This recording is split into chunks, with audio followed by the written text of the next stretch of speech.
સ્વામીની વાતોમાં છેલ્લે થોડીક વાત આવી ગઈ હતી પણ થોડીક રિપીટ થાય છે.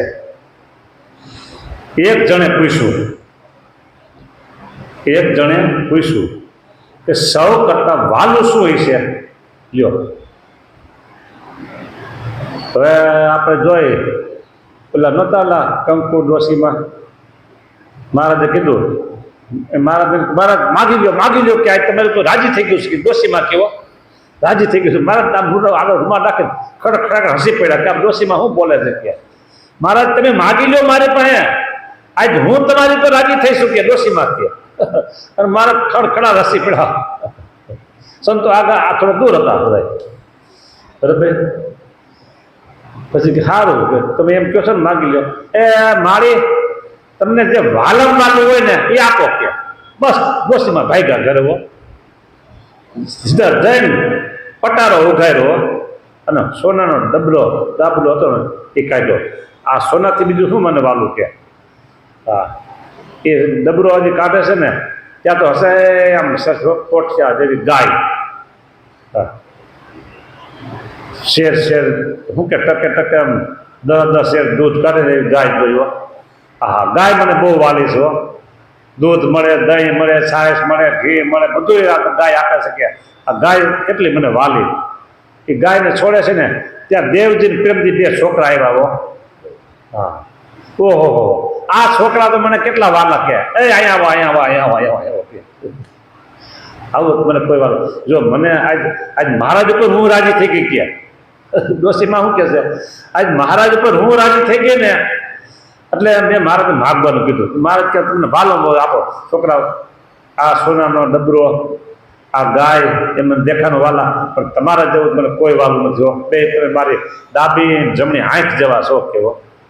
તો મારે મારું આપી દો. હાલો તો એમાં વાર શું કરો છો? હાલો એમાં શું જો રાહ જોવો છો ત્યાં? છોકરાને બેને હાથ પકડાવો અને બેન લઈ અને મારા જો મહારાજ આ 2 દીકરા મારે વાલા હો કે. હા, દેવજી અને પ્રેમજી. મહારાજ એને સાધુ કર્યા. દેવજીનું નામ પાડ્યું દહરાનંદ સ્વામી અને પ્રેમજીનું નામ પાડ્યું પ્રસાદાનંદ સ્વામી. આ 2 સાધુઓના 78ના વચનામૃતનો પ્રશ્ન આવે છે. હા, એટલે અહીંયા ગુણાતીતાંશ એમ કે છે કે એક જણે પૂછ્યું છે સૌ કરતા વાલું શું હોય છે? તમને બધાને આ પ્રશ્ન લાગુ પડે છે, શું વધારે વાલું હોય છે? જો લોકો કહેતા નહીં અમને આ વાલું પછી હું પાછું માગે હોતે લોકો મારું કઈ નક્કી નહીં. હા તો આપો. હા, ત્યારે ઉત્તર કર્યો છે એ અમને તો એમ જણાય છે કે દેહ જેવું કોઈ બીજું વાલું નથી હો. આપણે વધારે વાલો હોય તો આપણો દેહ વાલો છે. હા બોલો. આપણે જોઈએ કે પંખો ક્યાં ફરે છે બરાબર એટલે બેહ્યો એમ થાય ને. હા, પંખો ક્યાં ફરે છે એટલે બે બરાબર કાંઈ વાંધો નહીં. હા, એટલે ભગવાન સાધુ વાલા રાખજો. હા, અમને તો દેહ જણાય છે કે મહારાજ પણ એક સાધુ આગળ કહ્યું છે જીવને કરોડો પાપના કોઠાર ભેરા છે. ઓહો, એક કોઠાર નહીં, કરોડો કોઠાર બધા પાપના ભેરા છે. ધનના ભેરા હોય પેલું મંદિર નહીં જો કેરાલામાં આ પદ્મનાભ મંદિરમાં દ્રવ્યના કોઠાર ભેરા હોય, હીરા મોતી માણેક ને સોના તો વાંધો નહીં. આ તો પાપના કોઠાર ભેરા, કરોડો કોઠાર ભેરા. બોલો, એ વાત વિસ્તારે કરી બોલ્યા છે તે માટે એ પણ પાપના છે. કોઠાર પાપના, દેહ પાપમાંથી બન્યો છે. તે ફેરે દેહની એકતા આવી, તેમાં જીવ જુદો રહ્યો, તેને બળિયો કરી ઓલી ભેરું રહેવું, તેને ભેગું જીવ કહેવું, પણ ભળવું નહીં ને કોઈ પદાર્થ કે વિષય રાખવા નહીં. પછી ત્યાં જઈને ભોં ખોતરવી પડે. શું કર્યું તું પૂછે તો હું કહું. હા બરાબર. એ કરતા અહીંથી છૂટકો કરી લેવો, ચોખ્ખું કરી લેવું, પછી અહીંયા ભોં ખોતરવી ન પડે. હા, અનંત ક્રિયા થાય પણ ઇન્દ્રિયોને ને મનને રોકાય નહીં, ને નેત્રે કરીને ગધેડું, કૂતરું, મીંદડું હાથી જુએ, એમાં શું માલ છે? પણ રેવાય નહીં. બોલો, હાલતા ચાલતા ખાતા પીતા સર્વ ક્રિયાને વિશે ભગવાન જ સંભાળવા. 21, 22 અને 23 વચનામૃતો પ્રથમનું. 21, 22 અને 23 આ ત્રણેય વચનામૃતમાં 3 દિવસથી મહારાજ એક જ વાત કરી. શું વાત કરી? તો કે હાલતા ચાલતા ખાતા પીતા નાતા ધોતા સર્વ ક્રિયામાં ભગવાનને સંભાળવા, તો ભગવાનનું ચિંતન કરવું. અહીંયા સ્વામી એ જ વાત કરી. બોલો, પણ આપણે તો ગધેડું, કૂતરું, મીંદડું જોયું હોય તો એ જ સાંભળ્યા કરે. એમાં શું માલ છે? જોકે હવે તો ગધેડું નહીં દેખાતું હોય, કૂતરું નહીં દેખાતું હોય, મીંદડું નહીં દેખાતું હોય, હથેળીમાં બધું આવી ગયું. બધું શું કરવું? આખી દુનિયામાં હથેળીમાં દેખાય. બોલો, આ સંતો ગયા ને ડુંગરપુર, પેલી શિલા દેખાની, બરાબર? હા, દૂરથી દેખાને મૂર્તિનો આકાર દેખાનો છે. એટલે એ બાજુ ગયા, ત્યાં ગયા તો આકાર પછી દેખાતો બંધ થઈ ગયો. આપણે વાત આવી ગઈ ને પેલા. હવે શું કરવું, કઈ શિલા પસંદ કરવી? એટલે એને આમ ધ્યાન કર્યું, ત્યાં તો દેખાની મૂર્તિ આ શિલામાં, બરાબર? તો કે આ શિલા પસંદ કરો. અને આ શિલ્પી હતા, ચાલો કે વિમાન આકારનું મંદિર બનાવો કે ગઢપુરનું મંદિર, એની વાત આવી ગઈ ને હમણાં. તો કે હવે મને મારે તમારે દેખાતું નથી કાંઈ, એટલે મારે વળી એને સમાધિ કરાવી. તો એ કેટલા બધા વિમાન આકાર બધા દેખાના અંદર ને એમ થયું આ વિમાન આકારનું મંદિર સરસ થાય. પછી એને નક્કી કર્યું અને સમાધિમાં જાગ્યા અને પછી કીધું કે હવે બરાબર એમ દેખાઈ શકીએ. બરાબર એમ એને સમાધિ કરી અને બધું દેખાય છે. પેલી શિલા ભૂલાઈ ગઈ તો પછી સમાધિ કરીને જોયું તો શિલા દેખાણી. એમ આપણે બહાર કાંઈ દેખાતું નથી. શું મીંદડું દેખાતું નથી, કૂતરું દેખાતું નથી, ગધેડું કાંઈ બહાર દેખાતું નથી. આપણે તો આપણી હથેળીમાં આખી દુનિયા દેખાય છે. આમ હથેળી કરે ને અને એમાં પાછું ખાસ યુટ્યુબ ચાલુ કરે. ઓ બાપ રે બાપ. હા, સારું છે તમને મને ફેસબુક આવડતી નથી એટલે પછી ઇન્સ્ટાગ્રામ એમાં મને કંઈ ખબર પડતી નથી. મને 15 દી પહેલાં એક આવ્યા હતા ભાઈ, મને કહે તમારે બધું શીખવું પડે કે. હા, ઇન્સ્ટાગ્રામ ને ફેસબુક ને બધું. હવે મેં કીધું હવે મારા કે ધોળા આવી ગયા છે, હવે શું શીખી કરવું? કીધું આટલું ઘણું આપણું. હા, એટલે આ બધું છે ને આખી દુનિયા આપણી હથેળીમાં આવી ગઈ છે. સ્વામી કહે જો શું કીધું કે નેત્ર ગધેડું એમાં શું માલ છે કે એમાં શું જોવું છે કે? પછી સ્વામી કે રેવાય નહીં ને કે જોયા વગર. આ એવું બધું રેવાય નહીં જોયા વગર. હા, બોલો. આ દેહને તો જેમ કોઈ પદાર્થ ઉપર તુલસી મૂકે છે અને પછી કૃષ્ણાર્પણ થાય છે એમ કરી મૂકવો. લ્યો, ઓલા ઘણી વખત સીધું સામાન આવે મંદિરોમાં દેવા, ગામડામાં વધારે હોય, શહેરમાં નહીં હોતું હોય. કે જે સીધું સામાન દેવા આવે ને ઉપર તુલસીનું પાંદડું મૂક્યું હોય, બરાબર?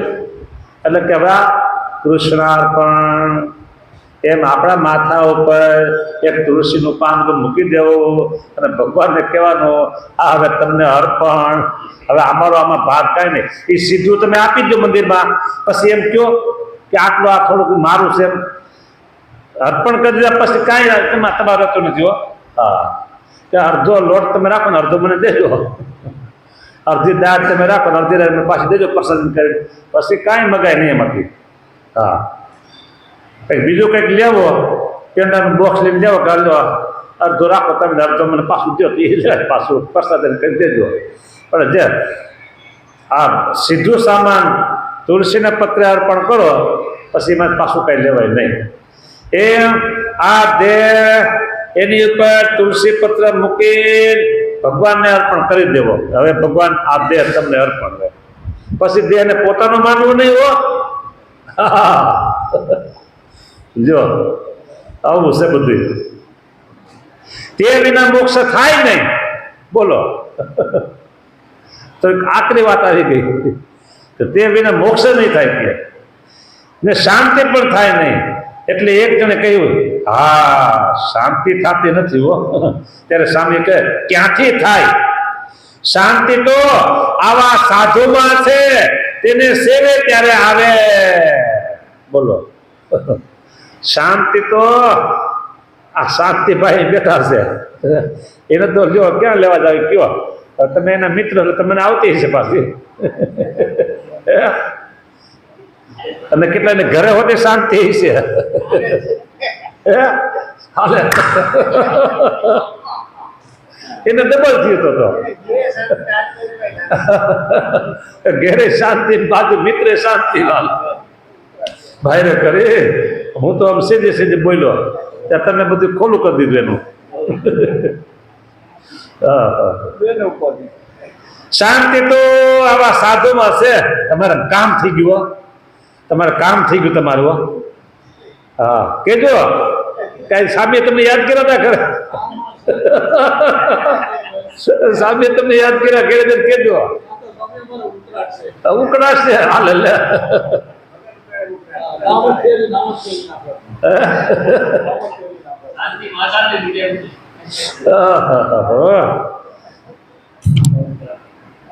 એક છે ને આમ રમૂજ જેવું છે.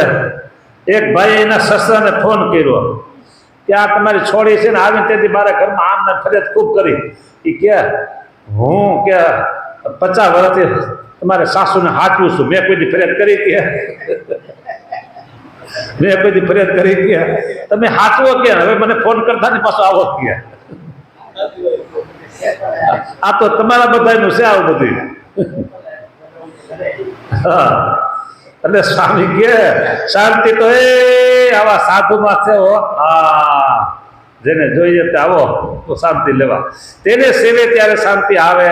બોલો હા એક રાજા છે ને લશ્કર લઈને ચડાઈ કરવા જતા હતા. રસ્તામાં મારા જેવા મહાત્મા એક કોથળો નાખીને બેઠા હતા. એ મહારાજ એક બાજુ કેમ રાજાને લશ્કર આવે છે તો શું આમ ચડાઈ કરવા જાવ? રાજા પોતે પાછા આવ્યા. કેમ મહારાજ એક બાજુ રસ્તો આપો ને કે? તો કે કેમ કે લશ્કર જાય છે ક્યાં? કે લડાઈ કરવા સામે પાકિસ્તાનમાં, પછી ચાઇના, પછી નેપાળમાં, પછી બાંગ્લાદેશ, પછી અફઘાનિસ્તાન, આ બધે ચડાઈ કરી.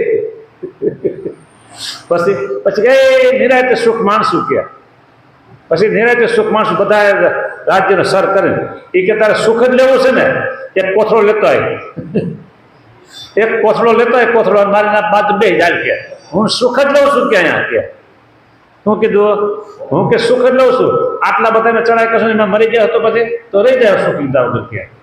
એટલે અહીંયા એવું છે શાંતિ તો એ આવા સાધુમાં છે, તેને સેવે ત્યારે શાંતિ આવે. હો હા જે ભગવાન છે તેને પોતે આ સાધુને શાંતિ આપી છે. તે માટે આ સાધુનો તો સમાગમ જે કરે તેને શાંતિ આવે. બોલો આ સાધુનો સમાગમ કરે એને શાંતિ આવે. હા બોલો દાદા તમારું શું કેવું છે? મજા આવે છે ને અહીંયા તારી પાસે? જુઓ અમારા જ્યાં બાપા કાંઈ એમ હોય કોઈ દી ગેર ન હોય એ શાંતિ લીધા કરે. જો ને ઘરે જેમ હાલતો હાલ્યા કરે. હા આવું છે રાજુભાઈ. હા જોતી હોય તો આવજો. અમારા હરિભાઈ ને મનસુખભાઈ બધા કેટલાય જણા આ બધા બેઠા આ બાજુ બધા અમારા આ બાપા તો હાવ ભૂલાઈ જાય છે. લીલા બાપા તો લ્યો. હા બધા છે તુલસીભાઈ ને બધા તમે બધા આવો છો? કોઈ ના કેટલાક નામ તમે આવો બધા લો, નામ લઈ લો તમારે બધા આવી ગયું આગળ છે. હા આ શાંતિ લીધા કરે છે બધા. અને કોક કરી આવે છેડે છેડે આવી જાય હાજરી પૂરવા. ખાલી તમે હાજરી પૂર લેજો. અમારે હાજરી પૂર લેજો કે આવી ગયા. શાંતિ લેવીને હાજરી લેવી, હાજરી પૂરી બે જુદું છો. હા શાંતિ લેવી તો વહેલું આવી જવું. હે ભગવાન, આ બધાને તમે શાંતિ આપજો, સુખ આપજો, શરીર સ્વાસ્થ્ય સારું રાખજો, ભજન કરાવજો. ખૂબ ને ખૂબ ભજન થાય એનાથી. એવું શરીર સ્વાસ્થ્ય બધા એનું સારું રાખજો. શરીર સ્વાસ્થ્ય બધા એનું સારું રાખજો. આ કથા સાંભળે છે ને બધા એનું, એટલે નિરાયત ભગવાન મજાય. થોડું ઘણું કંઈક વ્યવહારમાં ધ્યાન દેતા હોય તો એમાં દેવું, વાંધો નહીં. હા, એના બધા રોટલા થોડુંક મળે કઈ. હા, એટલે વ્યવહારમાં ધ્યાન દેવું પડે થોડું.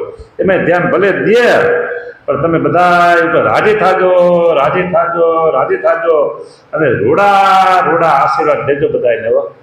હા, એ આમ શાંતિ, શાશ્વત સુખ, શાશ્વત શાંતિ અને સાચું સુખ. શાંતિ કેવી? શાશ્વત, અને સાચું સુખ.